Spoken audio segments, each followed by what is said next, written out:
Well, meantime, Texas DPS is prepared for any potential surges in crossings in the interim. NewsNation's border correspondent Allie Bradley live for us in Eagle Pass, Texas. And Allie, you had a chance to get an exclusive behind-the-scenes look at how they've been preparing.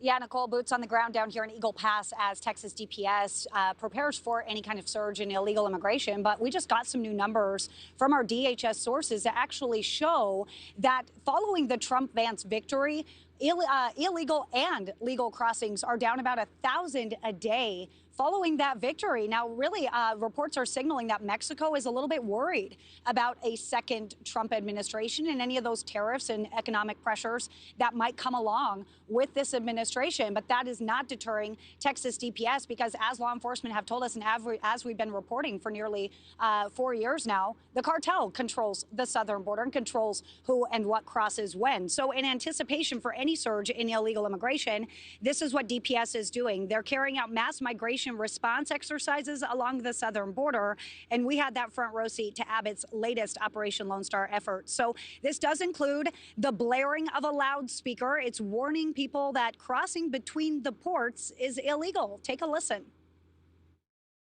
Atención, atención. Es ilegal cruzar aquí. Esta área está sellada con alambre y no hay forma de entrar. Ve al puente. Es ilegal cruzar aquí. Okay, so take a look at this. Flashing red and blue as far as the eye can see here along the southern border. At least 30 Texas DPS troopers. They're stationed along the river here for every about 2 to 3 miles. Their operation stretch, and it creates kind of an iron wall of sorts, trying to deter illegal immigration. Take a listen to what DPS Lieutenant Olivares had to say about their efforts down here. Even though numbers are down, we've seen a significant decrease in illegal border crossings, especially in Texas, where numbers are down over 86%. We still want to maintain a proactive posture. We don't want to be reactive. We want to be ready for anything, for any possible surge. And by having this show of force, it sends a clear message to Mexico. And they're watching what is happening down in Mexico. So we know that there are thousands of migrants in Tapachula. We know that a caravan just started walking towards our southern border a few days ago. So they are keeping an eye on that, and they're taking this proactive stance here. And that's why Governor Abbott created the forward operating base in Eagle Pass. We asked him months ago when this whole setup was erected and said, why now when crossings are down about 85%? And they said exactly what you heard Lieutenant Olivares says. It's preparing for kind of not if, but when they would see some kind of surge. Now, it's important to note, Nichole, that they are carrying out these exercises here in the Del Rio sector in Eagle Pass, also in the Rio Grande Valley and in El Paso as well, in anticipation for any influx. Nichole. All right. So, Allie, there are reports of this migrant rush to get into the country before Donald Trump takes office. What is actually happening on the ground there?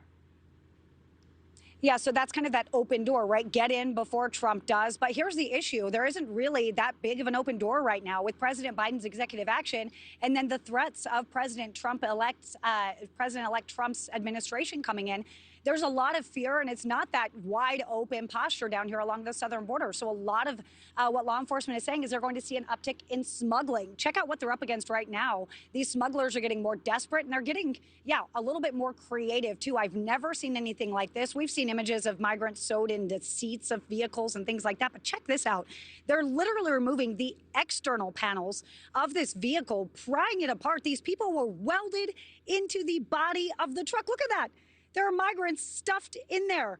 Very dangerous for those involved, very dangerous for those migrants because they have no way out. And then look at that. That happened in Texas. I was in Freer at a checkpoint. Then look at this in Webb County. This all happened this week.